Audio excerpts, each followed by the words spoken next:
Avant de regarder ce tuto, je t'invite à checker cette vidéo d'intro au ralenti si ça n'est pas déjà fait avec la fiche qui apparaît ou en première ligne de description. Sinon bienvenue, installe-toi, ouvre première et bonjour à tous, c'est Paul de la vidéo tout simplement. L'intro, c'est fait. On l'a vu dans la précédente vidéo, pour faire des ralentis fluides, il faut d'abord une caméra qui capte beaucoup d'images par seconde. Et si jamais on veut ralentir un peu plus un plan, on peut parfois utiliser du faux ralenti. Et ben sans transition, on passe sur Premiere Pro pour voir comment ralentir un plan.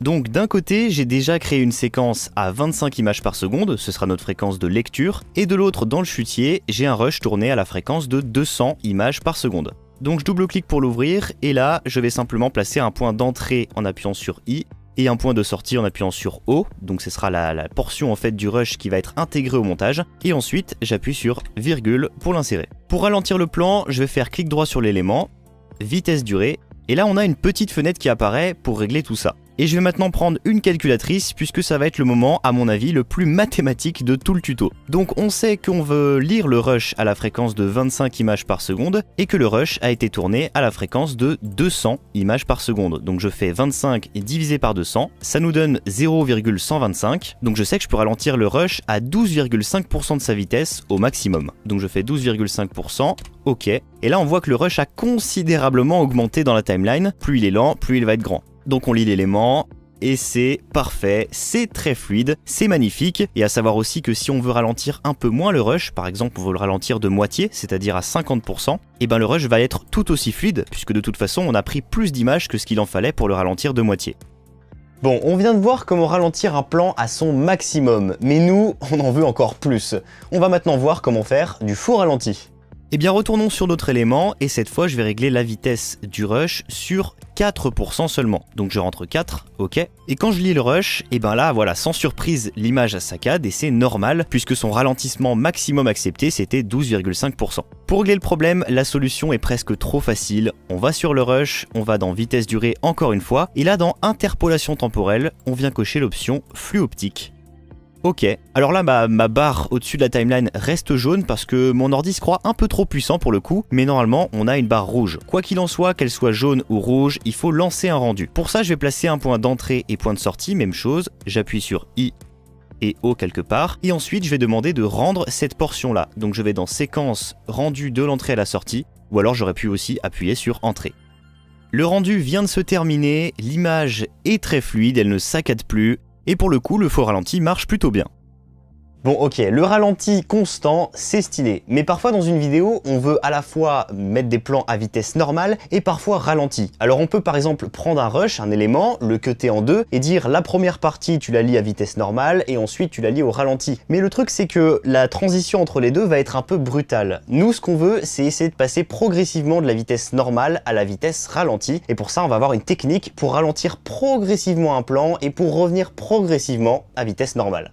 Pour créer ce ralenti accéléré, je sélectionne mon élément, je vais dans le panneau Options d'effet et je déroule remappage temporel. Maintenant je choisis, alors je vais me laisser un peu plus de confort, je choisis l'endroit à partir duquel je veux commencer à ralentir l'image et je vais mettre un point clé ici.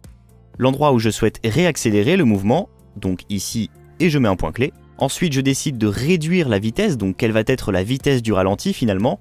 Donc je vois qu'on est à 20%, 10%, allez par exemple, je me mets à 16. Et là on voit automatiquement que le rush a augmenté en volume, et bah c'est très bon signe, ça signifie effectivement que l'image a bien ralenti. Ensuite, il faut faire passer cette partie-là où je marche à vitesse normale, et cette partie-là où je passe au ralenti, et ben progressivement, faut pas que la vitesse change d'un coup, sinon on aurait pu directement cutter le rush. Pour ça, je vais prendre le point, et je vais l'écarter comme ça, je prends le deuxième point, et je vais l'écarter également.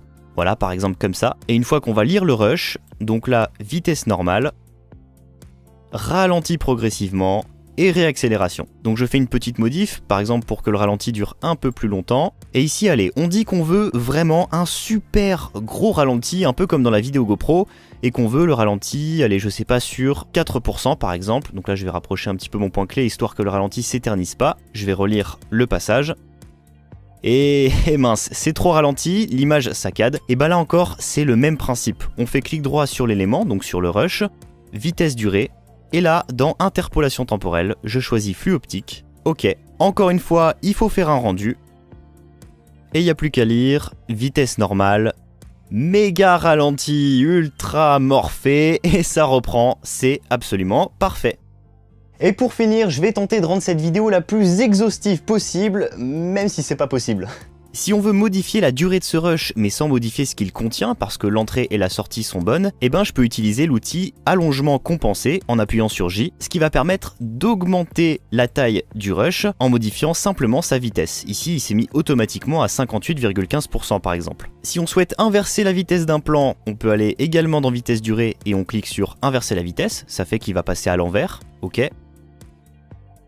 La case conserver la hauteur du son, ça sert uniquement à ce que les voix par exemple restent à hauteur normale, par exemple que quand on ralentit ça fasse pas oh non, enfin voilà, etc. Et ensuite la dernière case, propagation et décalage des éléments, ça signifie simplement que si par exemple je réduis davantage la vitesse, par exemple ici à 20 alors qu'avant elle était à 54%, et ben si je coche cette case ici et que je clique sur OK, on voit que tous les rushs à droite se sont décalés, ce qui serait pas le cas si j'avais pas coché la case.